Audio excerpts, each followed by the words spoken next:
like under So 10%. why do those women? Obviously, I'm sure it could vary depending on what their past is like, their history, and Yeah, everything. there's so many. Yeah, why don't that other 30% of women? Because you just saying that 60, 70, between 60 and 70% of women are not even experiencing orgasms with regard to penetration, right? Correct.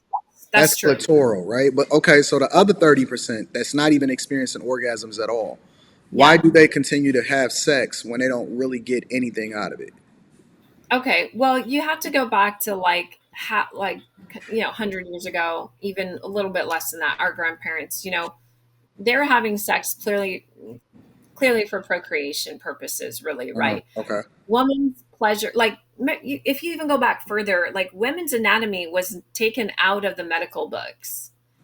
And I, like a lot of feminists bring this up, but I bring this up to understand, like, if you want to, which brings you back to your original question, if you want to be able to give a woman an orgasm, you have to understand even her anatomy.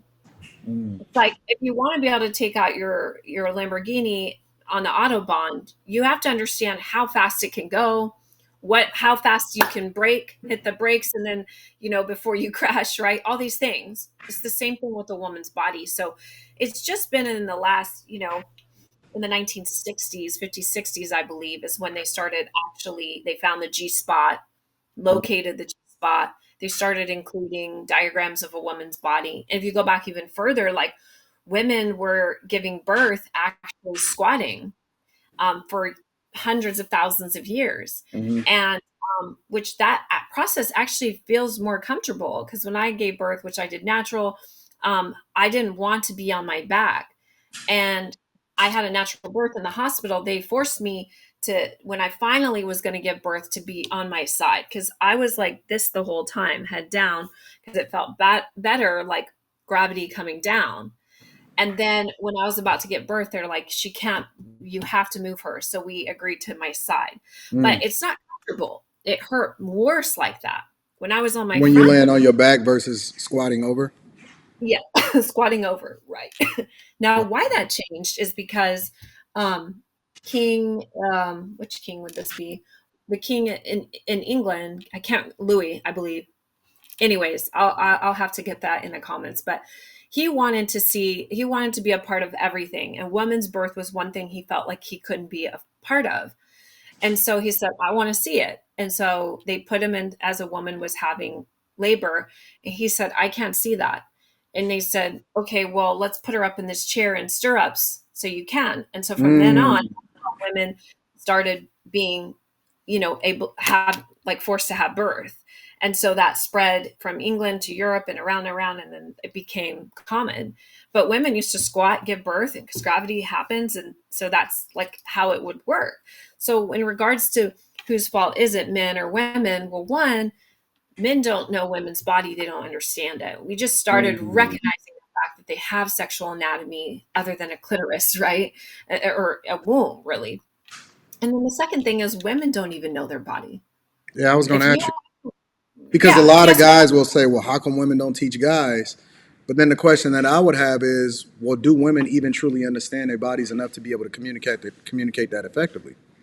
no, they don't. I mean, if you ask a woman today, like I was on with this one of these guys that makes music videos in LA. I think his name's Matt Alonso.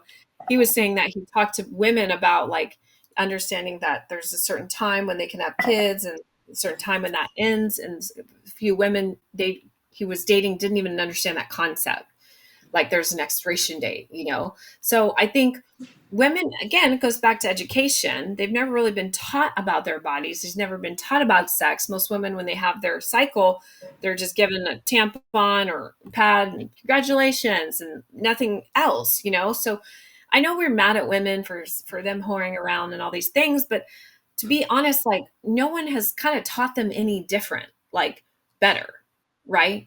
And then they saw what they saw in their parents, and they either ran with that or went the opposite, basically, is what happens. Mhm. So I give the responsibility to both parties, but the women, it's like you got to know thyself, know your own body, and you have to experience orgasm in your own body before you can expect your partner to give you that orgasm. I don't even like give you, but to experience that with him. Yeah. Do You know, you well, do you deal with more couples, or do you deal with people on an individual level? both. So I have couples, I have single men. It's rare that single women come to me, but I do have them too. More Really? men. Yeah, so I have women's groups. So women will come there because the cost is less. But for a woman to pay me, 13, 1500 an hour to coach with them, it's not going to happen. Right. Not very So you much. think you think it's more or less of a financial thing, more or less than it is a. Remember, men pay for sex and things like that. That's true. Women aren't paying, they're not concerned about that. They're paying for beauty, right? That Beauty, makes sense. clothing. I mean, it makes sense. So a woman's not like, I need to pay a coach. Now, I have had women and they've paid me the same as men. Like, yep, I have this trauma. I need to fix this. I cannot orgasm.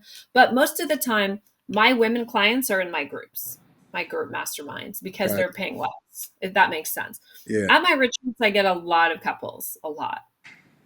Hmm. Because And it's what an are what experience. are generally are the couples trying to solve for something, or are they trying to maybe enhance or increase what it is that they already got going on? What is the general consensus with that? It's both, but I've had so many couples come right after they filed for divorce. Like Really? marriage. Oh yeah, like marriages, like this was their Hail Mary. Yeah. What? Yeah. And I'm just known for like saving marriages. Okay, so wait. Let me back up for a minute. So is when they communicate this, or they when they come to you, um, are they having a conversation based off of the idea that the relationship is failing because of sex, or is it because of something else, and then they trying to use sex in order to fix what it is that they already have? That's a great question. There's almost always infidelity involved in the couples Ah, about to, divorce or filing or on the verge. But I want people to understand this huge concept. Like like cheating is not the reason for divorce and it's not a problem.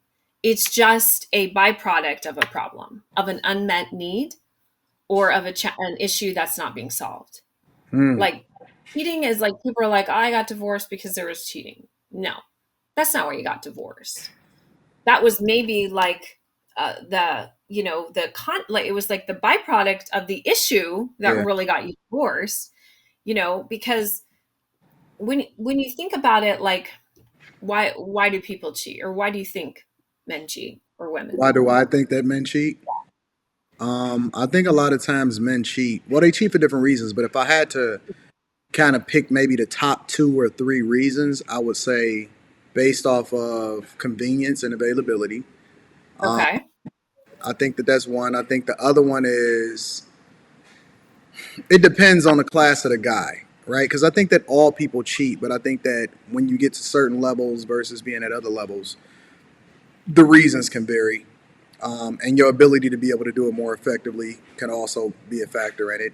But if I had to pick the second reason, I don't think it's because the woman is not doing something that she's not supposed to do at home. Um, Hmm.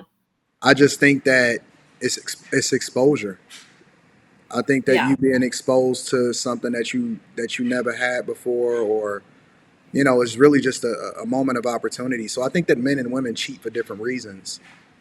Um, but yeah, I Yeah. think that men is more availability, and as women is more or less.